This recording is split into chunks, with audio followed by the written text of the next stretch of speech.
quiet meal. Evan Cole sat in the far corner of the Vega 9 station cafeteria. The place was noisy, filled with the hum of alien voices and the clatter of metal trays, but Evan's table felt like an island. He always chose this spot, back against the wall, so no one could sneak up on him. It was a habit from his years working in dangerous ports. He liked to eat in peace, away from the drama of station life. Steam rose from his bowl of synth stew. It wasn't good, but it was warm, and warm food was rare on Vega 9. Most of the crew and traders didn't notice him. To them, he was just a human mechanic, one of the hundreds who kept the engines running and the lights on, someone who fixed problems but didn't matter in the grand scheme of things. He didn't mind. Being invisible was safer, the galaxy was full of trouble, and trouble never found you if you kept your head down. At least that's what Evan thought. Until today, a shadow fell across his table. He looked up, expecting a waiter or maybe a loud trader trying to find a seat. Instead, someone slid into the chair across from him without asking. The figure wore a dark travel cloak, the hood pulled low, hiding their face. No tray, no drink, just sitting there watching him. Evan felt his muscles tighten. The cafeteria was big, dozens of empty seats, so why here? Why him? He gave a polite nod and went back to his stew, hoping they would leave. They didn't. "You're Evan Cole." The voice was soft, almost melodic. It made him freeze, spoon halfway to his mouth. He hadn't told them his name. His ID badge was in his pocket, hidden. "You've been looking for me," the stranger said. The words made no sense. Evan had been looking for spare parts all week, not people. "I think you've got the wrong guy," he muttered, keeping his tone calm. The stranger leaned forward. Evan caught a glimpse of a pale chin, skin with faint glowing lines, not tattoos, something under the skin, like light moving in veins. His stomach tightened. He'd seen a lot of alien species, but nothing like that. The station intercom crackled. A deep voice echoed through the cafeteria. "Attention all personnel. Station lockdown is in effect. A dangerous fugitive is believed to be on Vega 9. Report any suspicious activity immediately." Evan's eyes flicked back to the stranger. She, he was certain now it was a woman, was smiling. "They're looking for me," she said, "but I'm not here to hurt anyone. I came for you." Evan's mind raced. This was bad, very bad. If security saw him with her, they'd think he was helping. Helping a fugitive on a space station wasn't just dangerous, it was a death sentence. "You should go," Evan said, pushing his tray aside. "I don't know you, and I don't want trouble." Her hand shot out, gripping his wrist. The strength in her fingers didn't match her size. It was like being caught in a vice. "You don't understand," she said, her voice low, urgent. "If you don't listen to me, your planet will burn." Evan felt the air leave his lungs. His planet, Earth, was far from here, small and unimportant in galactic politics. No one ever talked about it. "What are you talking about?" he asked, trying to pull free. Before she could answer, heavy footsteps pounded down the corridor. Station security, 3 officers in black armor, stormed into the cafeteria. They began scanning the room, eyes sharp. The stranger didn't move, didn't look away from him. "Please," she whispered, "just let me sit here for another minute." The officers moved table to table, their scanners chirping. Evan's heart hammered in his chest. If they scanned her, it was over. He thought about standing, walking away, pretending he'd never seen her. But something about the way she held his gaze stopped him. It wasn't fear he saw in her eyes. It was desperation. The officers reached the table next to theirs. Evan felt her grip tighten on his wrist. "Trust me," she mouthed silently. The scanner beeped loudly. One of the officers turned their head toward them. Evan's pulse spiked. The stranger's other hand slid under the table. He had no idea if she was reaching for a weapon or something worse. The officer took a step forward. Evan opened his mouth to say something, anything. And then the station lights flickered, the stranger's secret. The lights on Vega 9 flickered twice, then dimmed to a low red glow. Every conversation in the cafeteria stopped. The emergency siren began its slow, deep pulse, a sound that made the hair on Evan's neck stand up. The 3 security officers turned their heads toward the ceiling, listening to their comms. One spoke sharply into his wrist unit, then all 3 moved quickly toward the exit. They didn't scan Evan's table. They didn't even glance at the stranger sitting across from him. Evan let out a breath he hadn't realized he was holding. He turned back to the hooded woman. "All right," he said in a low voice. "You've got 1 minute. Start talking." She pushed her hood back. Evan's eyes widened. Her face was almost human, but her skin shimmered faintly like polished glass catching the light. The glowing lines he'd seen earlier ran along her jaw and down her neck, pulsing softly. Her eyes were the strangest part, deep silver, like liquid metal. He had never seen a species like hers, and he'd worked in space for 10 years. "My name is Lyra," she said. "I am a memory keeper." Evan frowned. "That's supposed to be a myth." Lyra shook her head slowly. "My kind is very real, but there are few of us left." She glanced toward the cafeteria doors, then leaned closer. "The empire hunting me has destroyed worlds," she whispered. "They erase history, they erase people, until nothing remains, not even their name." Evan stared at her, unsure if she was insane or telling the truth. Lyra's voice trembled. "They are coming for Earth then." As Evan's mind froze, Earth was far from important in galactic politics, just another small blue world. "Why would they bother with us?" he asked, her eyes locked on his. "Because you're not ready to fight them, and they don't want you to ever be." Evan wanted to stand and walk away, but his legs wouldn't move. Lyra reached into her cloak and pulled out a small metal sphere the size of a marble. It floated above her palm, spinning slowly. "This contains the coordinates and proof of what they've done," she said. "I need to get it to someone who can warn your people." Evan shook his head. "You've got the wrong guy. I'm just a mechanic." Lyra smiled faintly. "Exactly. You're invisible to them. You can move without drawing attention. That's why I came to you." Before Evan could respond, the station's loudspeaker came to life again. "All non-essential personnel return to quarters immediately," the voice commanded. "All exits to be sealed in 5 minutes." Lyra closed her hand over the sphere and stood. "You can choose to walk away now, Evan Cole, but if you do, you'll remember this moment for the rest of your life." She started toward the back of the cafeteria, moving quickly. Evan stayed in his seat for a heartbeat, then cursed under his breath and followed. They slipped into a service corridor behind the kitchen. The smell of coolant and hot metal replaced the cafeteria's food scent. Lyra moved like she knew the layout. Evan caught up, whispering, "Where are you going?" "To the engineering deck," she said. "We need a way off this station." Evan hesitated. Getting her off Vega 9 during lockdown was suicide. The station was surrounded by patrol drones and security would shoot first, ask later. "You're going to get us killed," he said. Lyra didn't slow. "They will kill everyone on this station anyway if they catch me here." They rounded a corner and almost ran into 2 maintenance workers. Evan quickly grabbed a nearby crate and pretended they were delivering it. The workers ignored them and kept walking. Lyra shot him an approving look. "You're good at this," she whispered. When they reached the engineering deck, Evan swiped his ID to open the door. Inside, the air was thick with the smell of grease and ozone. Rows of humming machinery filled the space. This was Evan's territory, the place where he could fix almost anything. Lyra seemed to study every detail, her silver eyes scanning the room. "We'll need a maintenance hatch that leads to the lower decks," she said. Evan raised an eyebrow.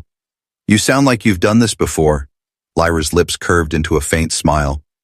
"Let's just say I've escaped worse places than this." They worked quickly. Evan retrieved an access panel key and opened a narrow crawl space. As he prepared to climb in, Lyra's head snapped up. Footsteps echoed in the hallway. Heavy, deliberate. Bounty hunters. Evan's pulse quickened. He glanced at Lyra, who was already pulling her hood back over her head. The steps grew louder, and a deep voice called out, "Cole, step away from the hatch." Evan froze. They knew his name. Lyra's hand brushed his, slipping the small metal sphere into his palm. "Don't let them take this," she whispered. Before he could speak, the door burst open, and 3 alien hunters filled the doorway, weapons raised, the first escape. The 3 bounty hunters filled the doorway like a wall of armor and muscle. Each was from a different species, one tall and insect-like with curved mandibles, another short but wide with thick-scaled skin, and the third a humanoid with red eyes that glowed faintly in the dim light. Their weapons were leveled, humming with deadly energy. Evan's throat went dry. He'd been in fights before, bar scuffles, docking disputes. But this was different. These weren't people you could talk down. They were here for blood and credits. The insect-like hunter clicked its mandibles. Step away from the female human, it rasped. Evan's eyes darted to Lyra, who stood calmly beside him. Her silver gaze never wavered. Do you know what happens if you kill us in the engineering deck? Evan said, stalling for time. The power conduits could. The red-eyed hunter cut him off, voice cold. We don't need you alive. That was enough for Evan. He slammed his hand on the hatch release and the floor panel dropped open. Go, he barked, shoving Lyra toward the crawl space. She moved quickly, her cloak sweeping behind her. The scaled hunter lunged, grabbing for Evan's arm. Evan ducked, snatching a heavy wrench from a nearby tool rack and swinging it hard. The metal cracked against thick scales, making the alien roar in pain. It wasn't much, but it gave him a second to drop into the hatch after Lyra. The narrow crawl space was dark and hot, cables running along both walls. Evan's hands burned as he scrambled forward. Blaster fire lit up the space behind him, scorching the metal walls. Keep moving, Lyra called ahead. She moved like she'd been crawling through vents her whole life. They turned sharply and Evan's knee slammed into a junction box. He gritted his teeth. The bounty hunters were trying to follow, but the space was too tight for their bulk. One of them fired again and sparks rained down. Finally, they reached a maintenance grate. Lyra kicked it open and they dropped into a storage bay filled with crates. The air here was cooler, the hum of the station's engines deeper. Evan could feel the vibration through the floor. Lyra moved to a control panel on the wall, her fingers dancing across it. What are you doing? Evan asked, panting. Locking them out, she said. A moment later, the sound of metal sealing shut echoed from the crawl space they'd just escaped. Evan leaned against a crate, catching his breath. You could have mentioned you were being chased by professional killers before you sat down at my table, he muttered. Lyra glanced at him, a small smile on her lips. If I had, would you have stayed? Evan didn't answer. Before he could think of something to say, the storage bay lights flickered. A robotic voice announced, Security sweep commencing in Sector 9. Lyra's smile vanished. They're coming this way. Evan thought fast. There's an old cargo hatch under the bay floor. Barely anyone knows about it. Lyra's eyes brightened. Show me. They crossed the bay quickly, weaving between stacked crates until they reached a square metal plate in the corner. Evan knelt, prying it open with his wrench. Cold air rushed up from the darkness below. This leads to the outer maintenance ring, he said, and from there, maybe a service shuttle if we're lucky. Lyra hesitated. Once we're out there, we'll be exposed. Evan shrugged. Better than being here when they find us. They climbed down the ladder into the maintenance ring. It was a long, narrow tunnel that curved around the station's edge. Through small observation ports, Evan could see the endless black of space dotted with distant stars. Lyra moved quickly but silently, her senses alert. Evan stayed close behind, the small metal sphere still hidden in his pocket. Halfway through the tunnel, Evan froze. Voices, 2 of them, echoed from up ahead. Security officers. Lyra glanced at him, then at a side hatch just a few steps away. They slipped inside, closing it behind them. The room they entered was cramped, filled with dismantled machinery and dusty repair drones. It smelled of old oil and burnt circuits. Evan recognized it as one of the unused maintenance bays, safe for now. Lyra stepped closer, her silver eyes fixed on his. You're still carrying it, aren't you? She asked. Evan touched the pocket where the sphere rested. Yeah, I've got it, she nodded. Good, because if I fail, you'll need to deliver it yourself. Evan stared at her.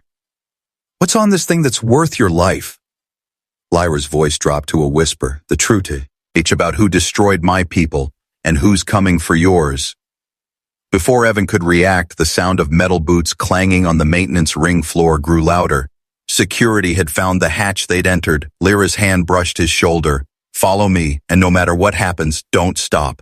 She moved to a hidden panel in the corner and pressed something only she could see. A section of the wall slid open, revealing a steep, narrow chute. Without hesitation, she slid down into the darkness. Evan looked once at the door where the pounding had begun, then took a deep breath and followed. Power unleashed. Evan slid down the chute, the metal walls scraping against his boots. The ride was short but steep, ending with a sudden drop into a large, dimly lit chamber. He landed hard, grunting as the impact rattled his bones. Lyra was already on her feet, moving toward the far side of the room. Evan stood, brushing dust from his clothes. This isn't on any station map, he said, looking around. The place was strange, round walls lined with strange crystal-like panels that pulsed faintly. It didn't look like standard station construction. Lyra glanced back at him. That's because it's older than the station, she said. Much older. Before Evan could ask what she meant, the pounding of boots echoed from the chute above. The bounty hunters had followed. Their voices were distorted by the chamber's acoustics, sounding closer than they really were. Lyra's expression hardened. We can't outrun them this time, she said. Evan's heart thudded. Then what? Before he finished, she stepped to the center of the chamber and placed her palms against the floor. The glowing lines on her skin brightened, spreading down her arms like rivers of silver light. The walls began to hum, the crystal panels shifting from faint pulses to blinding brightness. Evan stumbled back, shielding his eyes. What are you doing? Something I swore I'd never do again, she said, her voice calm but heavy. The bounty hunters dropped into the chamber one after another, weapons drawn. The insect-like one hissed, "End of the line." They fanned out, cutting off escape routes. Evan could feel the heat from their weapons. Lyra lifted her head, her silver eyes glowing like molten metal. You should have stayed away, she said, her voice echoing unnaturally. Then the floor beneath her flared with light and a shockwave exploded outward. The hunters were thrown off their feet, weapons skidding across the floor. Evan felt the blast pass through him like a warm current, leaving his skin tingling. The lights in the room flickered wildly as the crystal panels vibrated. One hunter tried to rise, but Lyra raised her hand and the air shimmered. The hunter froze in place, suspended as if held by invisible chains. Another stumbled toward her, and she simply flicked her fingers. The weapon dissolved into glowing dust. Evan could only stare. He'd heard stories of energy manipulators, but they were supposed to be extinct. What are you? He whispered. Lyra didn't look at him. I told you. I'm a memory keeper, and our memories are not only in our minds. The scaled bounty hunter managed to reach the wall and slam a fist against a comm device. Alarm shrieked through the station. They've alerted security, Evan said. Lyra finally lowered her hands, the glow fading from her skin. Her breathing was heavy, sweat glistening on her brow. That bought us minutes. Maybe less, she said. Evan stepped toward her. You could have done that before. Lyra's eyes met his, serious and tired. Every time I use my power, they can trace me. It's like lighting a beacon in the dark. Evan's stomach dropped. So now they know exactly where we are. Lyra nodded. And they'll send more than bounty hunters next time. They didn't waste another second. Evan grabbed one of the fallen weapons and tossed it into his tool bag. Lyra retrieved the metal sphere from his pocket, turning it in her hand. The silver surface now glowed faintly, reacting to whatever she had just done. This place, Evan said, glancing at the glowing walls. What is it really? Lyra's gaze softened. A remnant of my people. It's one of the last safe chambers in this sector, built before your species even had fire. Evan blinked, unsure if she was joking. But the seriousness in her voice told him she wasn't. She moved to a hidden panel in the wall and pressed her palm against it. A section of the wall slid aside, revealing a narrow tunnel leading downward. Where does that go? Evan asked. To the old cargo ring. If we can reach it, there might still be a smuggler's ship docked there, she said. And if there isn't? Lyra smiled faintly. Then we improvise. Before they entered, Evan looked back at the chamber. The bounty hunters were still sprawled on the floor, slowly regaining consciousness. One of them groaned and reached for a weapon. Lyra's eyes flashed, and the weapon turned to dust before it could be lifted. They slipped into the tunnel, the wall sealing behind them. The sound of distant boots echoed again, this time from another direction. Lyra quickened her pace. They've sealed the main exits. Once we reach the cargo ring, we'll have one shot. Evan adjusted the strap of his bag. One shot at what? Lyra's eyes glimmered in the dim light. One shot at surviving long enough to save your world. The leap into space. The tunnel ended in a heavy blast door. Evan pressed his ear against it, hearing nothing. Lyra stepped forward, placing her glowing palm on the lock. With a faint hiss, the seal disengaged, and the door slid open. They stepped into the cargo ring. The space was huge and dim, its ceiling lost in shadows. Rows of crates floated gently in the air. This section was in zero gravity, with but the artificial gravity active, everything drifted slowly, as if the whole room were underwater. Evan pushed off from the doorway, gliding toward a row of crates. His boots scraped against one, sending him spinning slightly. Lyra followed with practiced grace, her cloak flowing behind her like a shadow. At the far end of the cargo bay, through a wide docking arch, Evan could see the curve of the station's hull. Beyond it, only the endless black of space, broken by the shimmer of distant stars. And there, docked to the outer ring, was a small battered shuttle.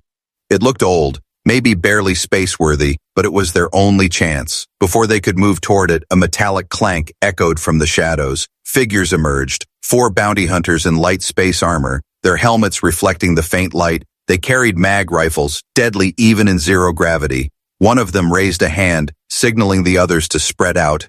Evan's pulse spiked. "They're between us and the shuttle," he whispered. Lyra's eyes narrowed. "Then we go over them." She grabbed a nearby crate and pushed off hard, launching herself upward into the higher levels of the bay. Evan followed, his movements less graceful, grabbing handholds on the wall to steady himself. The hunters fired, bright streaks of energy slicing through the dark. One shot grazed a crate, sending debris floating into the air. They climbed higher until they reached a maintenance walkway suspended along the upper wall. From here, Evan could see the entire cargo bay, the hunters below scanning for movement. Lyra pointed toward a series of storage tanks hanging above the docking arch. "If we release those, they'll block the hunters' path," she said. Evan pulled himself along the walkway toward the nearest control panel. The old system sparked as he pried it open with his wrench. 2 seconds, he muttered.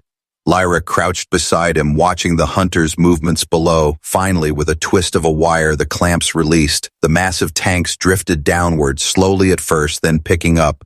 "Speed!" The hunters shouted through their comms, scattering to avoid the falling obstacles. One tank slammed into the floor, spinning wildly and cutting off their line of sight. "This is our window," Lyra called. They launched themselves from the walkway, pushing off toward the docking arch. Evan's stomach lurched as they floated through open space within the bay. Behind them, shouts and weapons fire echoed. They reached the shuttle and grabbed its outer hull, clinging to the cold metal. Lyra keyed in an override on the hatch, the old mechanism groaning as it unlocked. They scrambled inside, sealing it behind them. The shuttle's interior was cramped and smelled of stale air. Evan slid into the pilot's seat, looking over the outdated controls. "This thing hasn't flown in years," he said. Lyra strapped herself into the co-pilot seat. "Then you'll make it fly." Evan's hands moved over the console, bringing the systems online. The engines coughed to life, vibrating the small craft.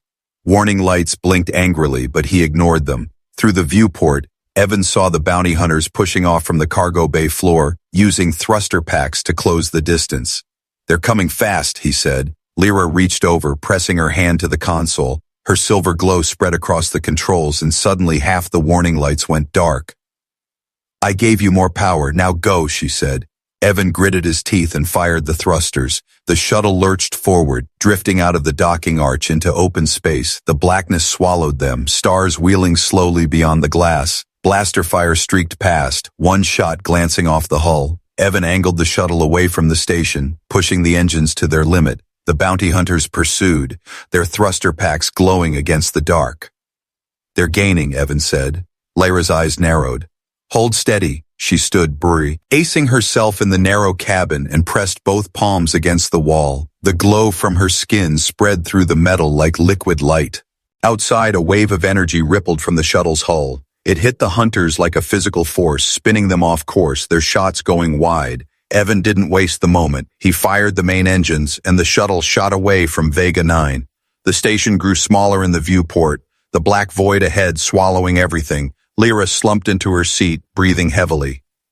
"That bought us time," she said softly. Evan glanced at her. "But not enough, right?" Her silver eyes met his. "They'll keep coming until we reach somewhere they can't follow." The hunter in the dark. The stars outside the shuttle's viewport slid slowly past as Evan cut the engines. They were coasting now, drifting through the dark void. No station lights, no patrol routes, no sign of life, just silence. Lyra leaned forward, scanning the readings on a flickering monitor. "They'll track us if we keep running in a straight line," she said. Evan frowned. "So what's the plan?" She pointed to a faint blip on the screen, far ahead. "That." Evan squinted at the shape. It was massive, a dark silhouette barely lit by the distant starlight. As they drifted closer, the outline took form. A warship, old, broken, and drifting. Its hull was scorched with deep burns, whole sections torn open to the void. "That's not a safe place," Evan muttered. "It's a perfect place," Lyra replied. "No one will look for us inside something this dead." They approached slowly, the shuttle passing under the ship's jagged belly. The warship's markings were faded, but Evan could still make out strange curved symbols. "Whose ship was this?" he asked. Lyra's voice was quiet. "Not someone you want to meet while they're still breathing." They found an open docking port on the warship's side. Evan guided the shuttle in, the landing clamps engaging with a groan. The hatch opened to darkness. Cold air rushed inside, smelling faintly foul. Italic. They stepped out into a long, silent corridor. Their footsteps echoed against the metal walls. Loose wires dangled from the ceiling, swaying slightly in the stale air. Every few steps, Evan's boot crunched on fragments of something, metal shards or bone, he couldn't tell. Lyra moved ahead, her silver eyes glowing faintly in the dark. She traced a hand along the wall, feeling its grooves. "This ship was abandoned in a hurry," she said. "Why?" Evan asked. Her answer came in a whisper. "Because something stayed behind." Evan stopped walking. "Stayed behind? You mean someone?" Lyra shook her head. "Not someone. Something." They reached a wide chamber, once an operations hub. Dead control panels lined the walls, their screens shattered. In the center was a massive, half-collapsed table covered in dust. Evan brushed his hand across it and saw claw marks gouged deep into the surface. A low, distant sound echoed through the corridor behind them. It was slow, heavy, deliberate. Not metal clanging, something softer, like flesh meeting steel. Evan's pulse spiked. "Tell me that was the ship settling." Lyra's expression told him it wasn't. She grabbed his wrist and pulled him toward a side passage. The air in the corridor grew colder. Frost clung to the walls here, glittering faintly in the dark. Evan's breath fogged in front of him. They entered a storage bay filled with tall racks of equipment. Most of it was broken, scattered, or fused to the floor. Lyra crouched near a control node, pressing her palm against it. A faint light flickered in the center of the room, revealing a holographic map of the ship. Evan leaned in. "There's a power core still running?" "Barely," Lyra said. "But enough for me to find a way through to the bridge." That slow, heavy sound came again, closer this time. Evan turned toward the doorway. For a moment, he thought he saw a shape in the shadows, tall, hunched, with too many limbs. But when the light flickered, it was gone. "Lyra," he whispered. She didn't look up from the map. "Keep your voice down." Evan swallowed hard. "Something's in here with us." The sound changed. Now a dragging scrape followed each heavy step. It moved through the corridor outside, then stopped right at the threshold. Evan's grip tightened on the wrench at his belt. The doorway remained empty, but the air felt heavier, thicker. Lyra slowly closed her hand over the map, shutting it off. "We need to move," she whispered. She led him through a back exit, the door sliding shut behind them. They made their way toward the bridge using the maintenance shafts. The narrow tunnels were cramped, forcing them to crawl on hands and knees. Every so often, Evan thought he heard movement behind them, not loud, but always there, just far enough back to stay unseen. Finally, they emerged into a dim antechamber. Beyond the cracked glass of a control room, the warship's bridge stretched out before them. Dead consoles lay scattered like corpses, but in the captain's chair, something still sat. At first, Evan thought it was just a skeleton. Then it moved, slowly, its head lifted, empty eye sockets turning toward them, and in the silence, a voice echoed. Not from its mouth, but from the ship itself. "You should not have come here, the last table."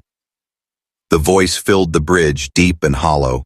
It came from every wall, every console, every shadow. Evan's heart pounded in his chest. Lyra stepped forward, her silver eyes locked on the thing in the captain's chair. It was not alive, not in the way a human was. The skeletal frame was fused into the chair, wires and cables threaded through its ribs. Its bones shimmered faintly as if infused with metal. When it spoke again, the jaw did not move. "I was the captain of this vessel, and I remain its master still." Lyra's voice was steady. "This ship should be dead." The thing's empty sockets tilted toward her. It should be, but I refused to die when they boarded. I fused myself with the ship. And now, I wait. Evan felt the cold crawl up his spine. What are you waiting for? The voice rumbled. For those who carry the truth. The air seemed to grow heavier. Evan realized the skeletal captain's gaze was on him now. You have it, the memory core. Evan's hand went instinctively to his pocket. Lyra stepped between them. You can't have it. The ship groaned around them, old systems waking for the first time in decades. Flickering lights came alive along the walls. Somewhere deep below, engines hummed faintly. The captain's voice was lower now, almost a growl. If you will not give it, then you will never leave this place.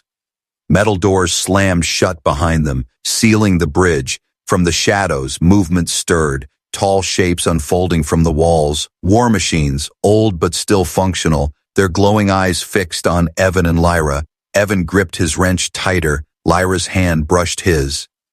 When I tell you to run, you run, she whispered. No arguments.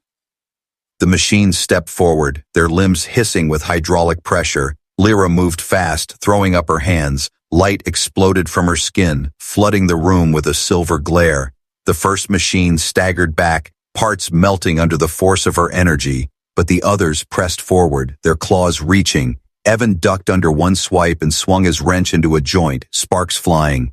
The machine stumbled, giving him room to move toward the side consoles. He remembered her words. If they reached somewhere they couldn't be followed, they'd survive. Lyra's voice cut through the chaos. Evan, now!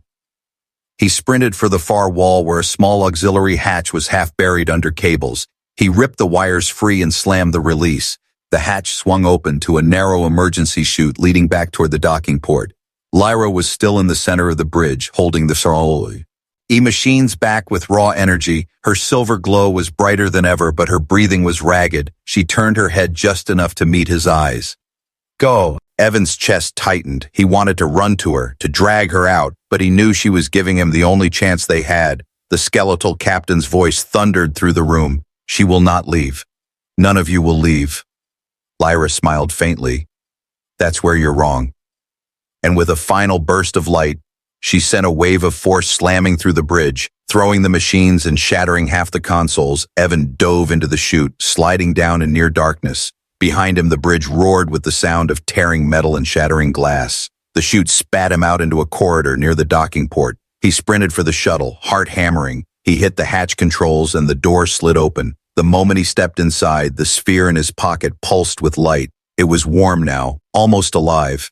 He strapped into the pilot's seat, looking at the dock entrance. But Lyra wasn't there. For a moment, he thought he'd lost her. Then the shuttle shook as something slammed into the side. The hatch opened and Lyra stumbled inside, smoke curling from her cloak. Go, she rasped, collapsing into the co-pilot seat. Evan didn't wait. He fired the engines and the shuttle tore away from the warship. Through the viewport, he saw the vessel's lights flare one last time before fading into the dark. The skeletal captain's voice echoed faintly through the comms. We will meet again.